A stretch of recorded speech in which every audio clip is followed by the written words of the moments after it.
విద్యుత్ శాఖ మంత్రులు గొట్టిపాటి రవికుమార్, సింగరకొండ ప్రసన్నాంజనేయ స్వామివారి తిరునాళ్ల ప్రారంభోత్సవం కార్యక్రమానికి ముఖ్య అతిథిగా పాల్గొన్నారు. స్వామివారికి పట్టు వస్త్రాలు సమర్పించారు.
పౌర్ణమి రోజున మనకి ప్రధానమైన తిరునాళ్ళ రోజు.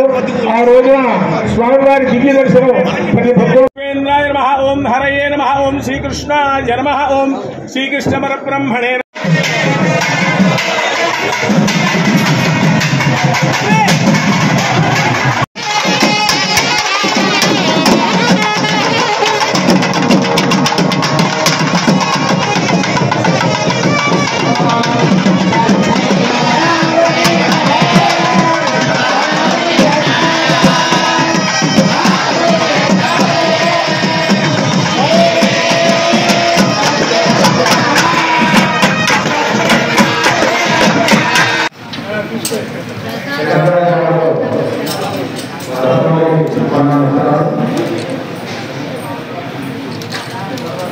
కోట లక్ష్మీనారాయణ గారు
ఈ తిరునాళ్ళ కార్యక్రమాన్ని దిగ్విజయంగా పూర్తి చేయడానికి ఎటువంటి అవాంఛనీయ సంఘటనలు కానీ అన్ని ప్రభుత్వ శాఖలను సమన్వయం చేసుకోవడానికి కోసము శ్రీశైల దేవస్థాన డిప్యూటీ కమిషనర్ అయినటువంటి శ్రీమతి రమణమ్మ గారిని ఇక్కడికి పర్యవేక్షణాధికారిగా నియమించడం జరిగింది. ఈ 3 రోజులు ఆమె పర్యవేక్షణలో ఈ తిరునాళ్ళ కార్యక్రమాలన్నింటినీ నిర్వహించి దిగ్విజయంగా పూర్తి చేయిస్తుంది. మొత్తం క్రెడిట్ మొత్తం మీకు వచ్చింది. ఇప్పటికే వేసవికాలం మొదలై ఉన్నది కాబట్టి వీటిని దృష్టిలో ఉంచుకొని చిన్నపిల్లలకు మరియు వృద్ధులకు అలాగే ఆడవారికి అందరినీ దృష్టిలో పెట్టుకొని పిల్లల కోసం పాలను మరియు ఈ వెన్న వేడిని తట్టుకోవడానికి మజ్జిగ పాకెట్లను చలివేంద్రాలను కూడా ఏర్పాట్లన్నీ చేస్తున్నాము. అవన్నీ కూడా ఈ రోజు నుంచి అందుబాటులోకి తీసుకొచ్చి భక్తులకు ఎటువంటి అసౌకర్యం కలగకుండా కావాల్సిన ఏర్పాట్లు దేవస్థానంలో తీసుకోవడం. నమస్కారం. శ్రీ ప్రసన్నాంజనేయ స్వామి దేవస్థానం సింగరకొండ నుండి ఈరోజు 70వ వార్షిక తిరునాళ్ళ కార్యక్రమం ప్రారంభమైనది. అందులో భాగంగా ఉదయం గణపతి పూజ పుణ్యవాచనంతో పాటు ధ్వజారోహణ కార్యక్రమాన్ని కూడా నిర్వహించడం. ఈరోజు తిరునాళ్ళు ప్రారంభంతో పాటు 12వ తారీఖు నుంచి 14వ తారీఖు 3 రోజులు కూడా దిగ్విజయంగా జరుగుతాయి. ఈ 3 రోజుల్లో భాగంగా ఈరోజు సాయంత్రం 5 గంటలకు జ్యోతి ప్రజ్వలన మరియు స్వామివారికి పట్టు వస్త్ర సమర్పణ కార్యక్రమం గౌరవనీయులు మంత్రివర్యులైనటువంటి గొట్టిపాటి రవికుమార్ గారి నిర్వహించడం జరుగుతుంది. అలాగే సాంస్కృతిక కార్యక్రమాలు కూడా ఏర్పాటు చేశాము. అదేవిధంగా 13వ తారీఖు అనగా రేపు ఉదయం స్వామివారికి విశేష అభిషేకం జరుగుతుంది. దాదాపు ఉదయం 8 గంటల నుంచి మధ్యాహ్నం 1 గంట వరకు అభిషేక కార్యక్రమాన్ని నిర్వహించడం జరుగుతుంది. అలాగే సాయంత్రం పూట మరియు మాడవీధుల గుండా స్వామివారిని ఉత్సవమూర్తులు ఊరేగింపు కూడా కార్యక్రమం నిర్వహిస్తాము. 14వ తారీఖు వాస్తవంగా జరుగుతుంది. ఆ 14వ తారీఖున చాలా లక్షల మంది భక్తులు సింగరకొండ దేవస్థానానికి హాజరవుతారని మేము అంచనా వేయడం జరుగుతుంది. 14వ తారీఖు సాయంత్రము రథోత్సవం కూడా జరుగుతుంది. ఆ రథోత్సవ కార్యక్రమానికి కూడా మంత్రివర్యులు హాజరవుతారు. ఈ కార్యక్రమాలన్నింటినీ దృష్టిలో ఉంచుకొని ప్రభుత్వం వారు రెవెన్యూ డివిజనల్ ఆఫీసర్ చీరాల వారిచే ఇక్కడ ఇన్ఛార్జి పెట్టి ఈ కార్యక్రమాలన్నింటినీ పర్యవేక్షించవలసిందిగా ఆదేశించున్నారు. ఈ ప్రభుత్వ ఆదేశాల మేరకు ఇప్పటికీ 2 రివ్యూ మీటింగ్లు చెప్పి అన్ని ప్రభుత్వ శాఖలను సమన్వయం చేసుకుంటే ఎటువంటి అవాంఛనీయ సంఘటనలు జరగకుండా పోలీస్ శాఖ వారితో మరియు రవాణా సదుపాయాలు కల్పించడానికి ఏపీఎస్ఆర్టీసీ వారిచే మరియు వైద్య సదుపాయాల కోసం మెడికల్ అండ్ హెల్త్ డిపార్ట్మెంట్ వారిచే పారిశుద్ధ్యం నిర్వహణ కొరకు పంచాయతీరాజ్ అండ్ మున్సిపల్ డిపార్ట్మెంట్ వారిచే సహకారాలన్నీ తీసుకుంటున్నాము. ఎటువంటి యాక్సిడెంట్స్ కానీ ఫైర్ ఇలాంటివి జరగకుండా ఫైర్ డిపార్ట్మెంట్ వారిచే కూడా ఫైర్ ఇంజన్స్ మరియు ఫైర్ ఆఫీసర్స్ని కూడా ఇక్కడ ఏర్పాటు చేశాము.